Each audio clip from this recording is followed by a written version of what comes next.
إن الحمد لله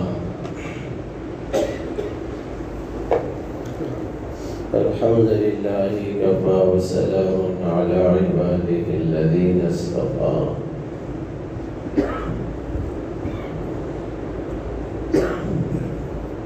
أما بعد فأعوذ بالله من الشيطان الرجيم بسم الله الرحمن الرحيم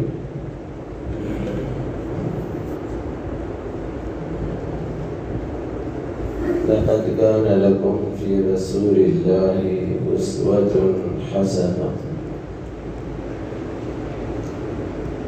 لمن كان يرجو الله واليوم الآخر وذكر الله كثيرا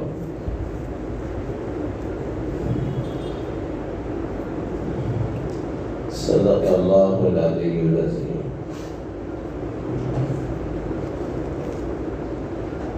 بزرگان محترم اور برادران اسلام، ربیع الاول کا بابرکت مہینہ چل رہا ہے،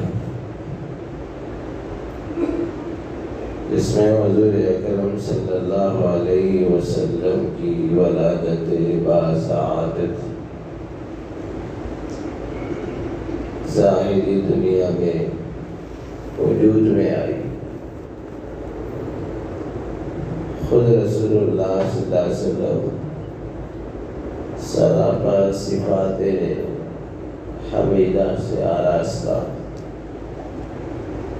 خصائل طیبہ سے، شمائل مدیحہ سے آپ آراستہ۔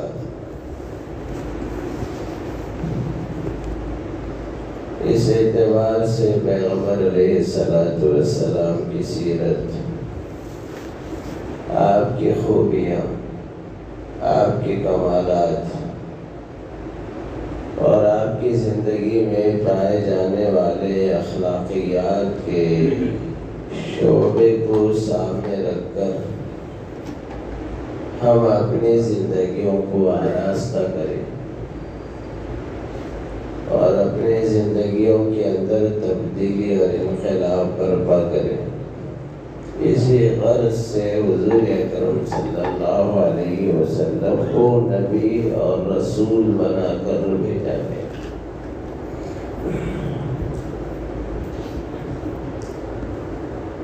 آپ علیہ السلام سے تعلق اور پیغمبر علیہ السلام سے امتی کو ایک نسبت ہے۔ اس نسبت اور اس تعلق کی وجہ سے امت محمدیہ ربیع الاول میں جلسوں کا انعقاد کر دی۔ پیغمبر علیہ السلام کی میلاد کے بھی تذکرے ہوتے ہیں، آپ کی سیرت کے بھی تذکرے ہوتے ہیں اور آپ کے اخلاق کے بھی تذکرے ہوتے ہیں۔ لیکن آپ غور کریں گے ان اجلاسوں میں سب سے زیادہ جس چیز کو امت آج اہمیت دیتی ہے وہ جشن عید میلاد النبی پر۔ میلاد النبی کے عنوان سے جلسوں کا انعقاد زیادہ ہوتا ہے اور سیرت النبی کے عنوان سے جلسوں کا انعقاد کم ہوتا ہے۔ مومن کے لیے حضور صلی اللہ علیہ وسلم کی محبت تو ایمان کی شرط اول ہے۔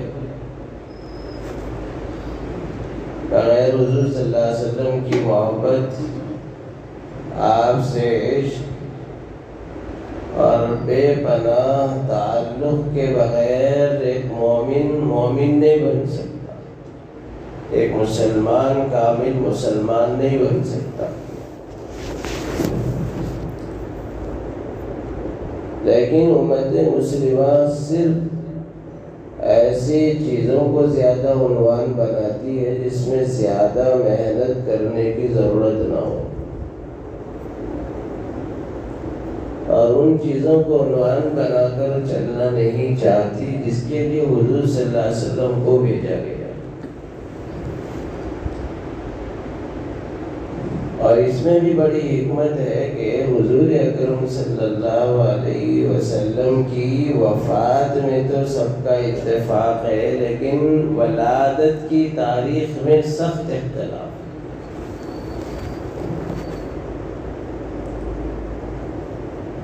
اصح روایات کے اعتبار سے حضور صلی اللہ علیہ وسلم کی ولادت 9 ربیع الاول کو نہ کہ 12 ربیع الاول۔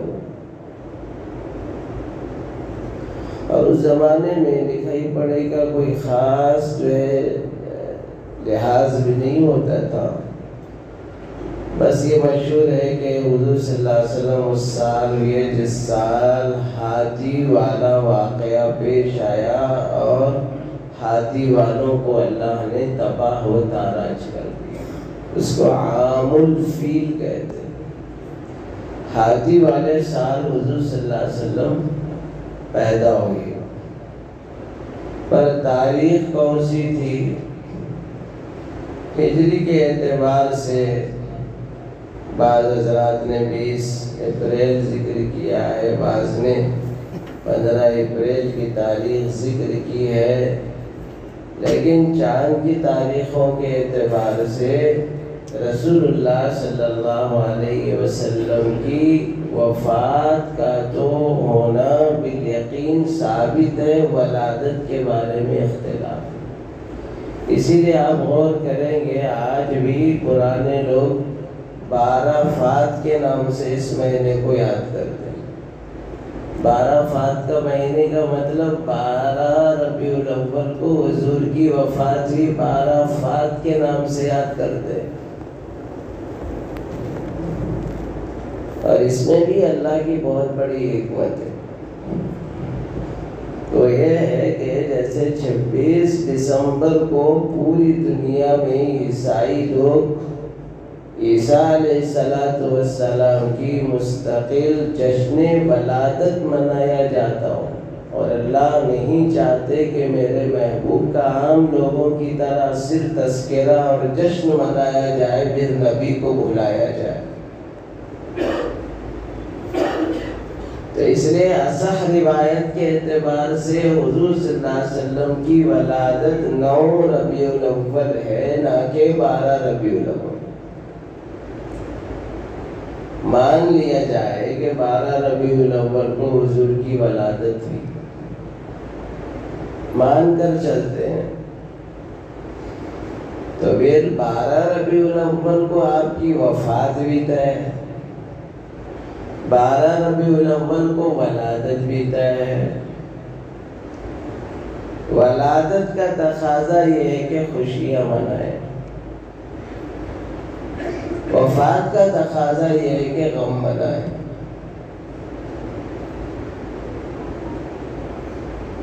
تو غور کرنے کی بات ہے، جب آدمی کو ولادت یاد آتی ہے تو ساتھ وفات یاد آتی ہے، وفات یاد آتی ہے تو ساتھ ولادت یاد آتی ہے۔ تو گویا 12 ربیع الاول نہ خوشی کا دن ہے کہ خوشی کریں گے تو غم یاد آئے گا، 12 فات ہے، 12 ربیع الاول کو وفات ہوئی، اس کی وجہ سے اندرون میں ایک بے چینی اور ایک بے قراری کے حضور صلی اللہ علیہ وسلم کے جانے کی وجہ سے آج امت کتنے فتنوں میں گھری ہوئی ہے، اس کا تقاضا یہ کہ غم ہو۔ تو نہ یوم الخوشی ہے نہ یوم الغم ہے، 12 ربیع الاول نہ خوشی کا دن ہے نہ غم کا دن، پر ہر امت کے لیے فکر کا دن۔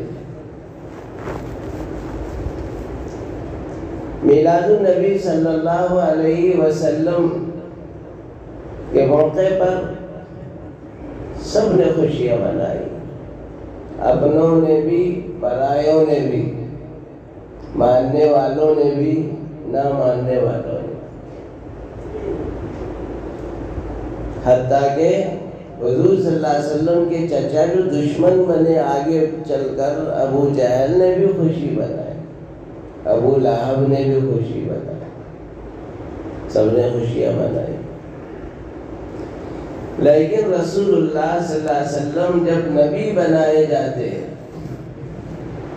جو کہ اصل مقصد ہے اور امت کے لیے مقصود ہے، اور امت کے لیے بلکہ قیامت تک آنے والی انسانیت کے لیے حضور صلی اللہ علیہ وسلم کی ذات گرامی رہبر ہے، رہنما ہے، بہترین آئیڈیل ہے، اس حیثیت سے اللہ پاک نے 40 سال کی عمر میں نبی بنایا۔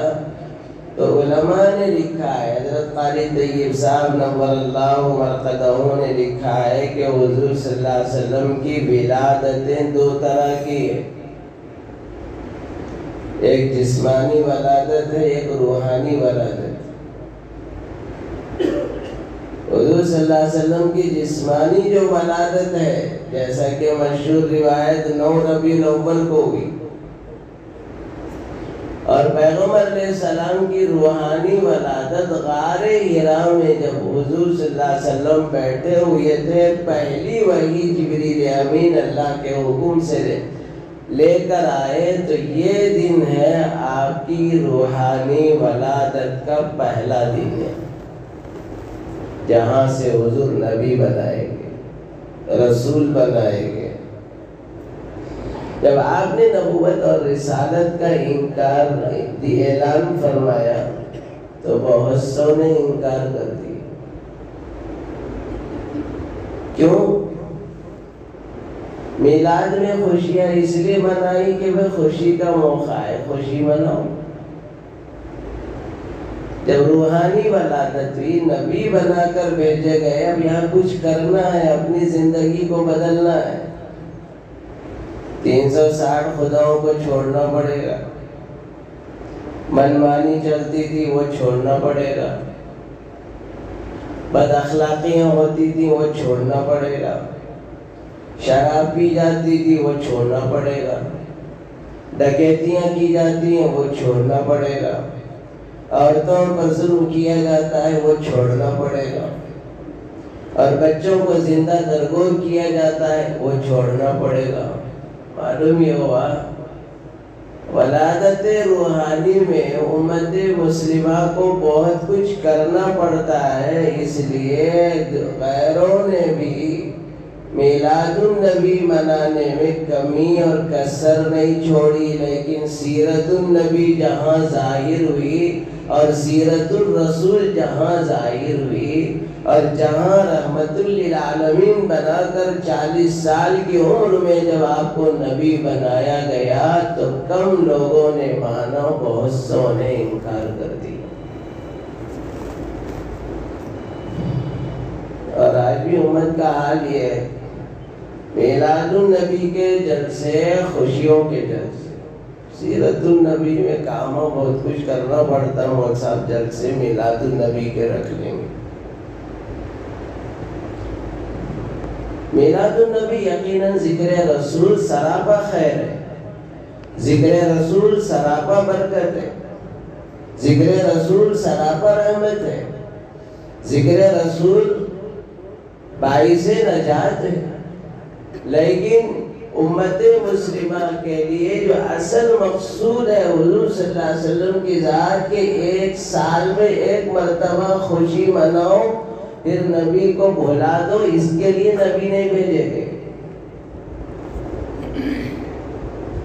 میلاد النبی میں حضور صلی اللہ علیہ وسلم کی جو میلاد ہے اس کو بھی صحابہ نے ذکر کیا۔ میلاد النبی کا تذکرہ کم ہے، سیرت النبی کا تذکرہ پورا ہے۔ کیوں؟ حضور جب سے پیدا ہوئے 40 سال کی عمر تک پیغمبر علیہ السلام کا جسم مبارک، آپ کی خوبصورتی، آپ کا جمال، آپ کے ظاہری اعضاء و جوارح کا متناسب الاعضاء ہونا ظاہر ہوا، پر میلاد کے اندر کوئی پیغام نہیں کہ ہم حضور جیسی رنگت کو اپنی رنگت نہیں بنا سکتے، حضور جیسی ہیٹ کو اپنی ہیٹ نہیں بنا سکتے، حضور جیسی آنکھ کو ہم اپنی آنکھ نہیں بنا سکتے، حضور جیسے مضبوط ہاتھ اور پیر ہم نہیں بنا سکتے۔ اور حضور اکرم صلی اللہ علیہ وسلم جیسے گال آپ کے جسم جوارے جیسے تھے ویسے ہم نہیں بنا سکتے. یہ اللہ کی تخلیق ہے. اللہ نے کسی کو گورا، کسی کو کالا، کسی کو خوبصورت، کسی کو بدصورت، کسی کو جو ہے روشن چہرے والا، کسی کو مٹیالا. یہ اللہ نے بنایا ہے. اس میں کچھ کر نہیں سکتے. ان کی بنائی ہوئی چیز ویسے ہی رہے گی جیسے انہوں نے بنایا ہے. ان چیزوں کو بنانے کی ضرورت ہے جس کے بنانے کی تعلیم دی. ان چیزوں کو بدلنے کی ضرورت ہے جس کے بدلنے کے لیے کہا گیا. وہ ہے آپ صلی اللہ علیہ وسلم کی سیرت. آپ صلی اللہ علیہ وسلم کی سیرت. معلوم یہ ہوا میلاد النبی بھی اگرچہ کے باعث رحمت اور برکت ہے، خوشی کا موقع ہے، مقصود نہیں ہے. مقصود تو رسول اللہ صلی اللہ علیہ وسلم کی سیرت ہے جو قیامت تک کے لیے چلنے والی ہے. ہر امت مسلمہ کے لیے یہ سبق اور پیغام. اس لیے بھائیوں، حضرات صحابہ کرام نے حضور کی میلاد کا بھی تذکرہ کیا کہ پیغمبر علیہ السلام جب پیدا ہوئے تو مختون پیدا ہوئی. آپ کو ختنہ کرنے کی ضرورت پیش نہیں آئی. پیدا ہوئے تو ایسی خوشبو مہکا کرتی تھی کہ جس کا اندازہ نہیں لگایا جا سکتا. اس موقع پر ولادت کے آخری جو ہے ایام چل رہے تھے تو عبد المطلب کو بہت حیرت ہوتی تھی کہ آمنہ جب گھر میں ہوتی ہے اور اس کی وجہ سے گھر خوشبو سے مہکتا ہے. پریشان ہوتے تھے یہ بازار باہر کہاں جاتی ہے اور کہاں سے خوشبو لاتی ہے، کس دکان سے خرید کر لاتی ہے. خود فرماتے ہیں میں نے ایسی خوشبو آمنہ کے دامن سے سونگھی ہے کہ ایسی خوشبو کبھی میں نے دنیا کے عطردانوں میں نہیں سونگھی. الغرض ہر دن اور ہر مہینے عجیب عجیب خواب آیا کرتے تھے حضرت آمنہ کو. حضور اکرم صلی اللہ علیہ وسلم جب پیدا ہوئے اس حال میں دنیا سے آپ دنیا میں تشریف لائے کہ سرکار معصوم بچہ اس حال میں زمین پر پڑا ہوا ہے کہ سر سجدے میں تھا. اس حال میں آپ جو ہے دنیا میں تشریف لائے کہ معصوم بچہ اپنی پیشانی، گھٹنے اور ہاتھ بالکل ایسے جیسے آپ سجدہ کر رہے ہیں. اسی لیے کہا گیا ہے نماز والا نبی ہے، امت کے لیے نماز لانے والا نبی ہے. سبحان اللہ. جس پیغمبر کی آمد اور جس کا دنیا میں جنم اس حال میں ہوا کہ سجدے میں ہے، ادھر جاتے ہوئے آخری وقت کے کلمات کیا تھے؟ چاش سے پہلے حضور کی وفات ہونے والی. آپ نے حضرت علی کو بلایا اور علی سے کہا ہے علی میری امت کو پیغام سنا دینا. الصلاۃ الصلاۃ الصلاۃ. نماز کا خیال رکھ، نماز کا خیال رکھ، نماز کا خیال. اللہ اکبر. جس کی ولادت بھی سجدے پر ہوئی ہے، جس کی زندگی کے آخری کلمات امت کے لیے الصلاۃ الصلاۃ کا پیغام تھا. افسوس کہ نبی کے چاہنے والے ہی آج نمازوں کو چھوڑ دیتے. نبی کے نام لیوا ہی حضور کے ارشاد کو ترک کرتے ہیں جس میں حضور نے فرمایا نماز میری آنکھوں کی ٹھنڈک ہے. ذرا سوچو تو صحیح، ہم سرکار کی آنکھوں کو ٹھنڈک پہنچا رہے ہیں یا تکلیف پہنچا رہے ہیں؟ اس لیے بھائیوں، گھر میں روزانہ سیرت کی مجلسیں قائم کرو، سیرت کی کتابیں پڑھو، رحمت عالم پڑھو، رحمت للعالمین، سیرت المصطفیٰ۔ یہ گھر کے اندر جس گھر میں سیرت کی کتابیں پڑھی جاتی ہیں، یاد رکھو وہ گھر بیماریوں سے محفوظ رہتا، وہ گھر وباؤں سے محفوظ رہتا، وہ گھر بلاؤں سے محفوظ رہتا، وہ گھر جھگڑوں سے محفوظ رہتا ہے۔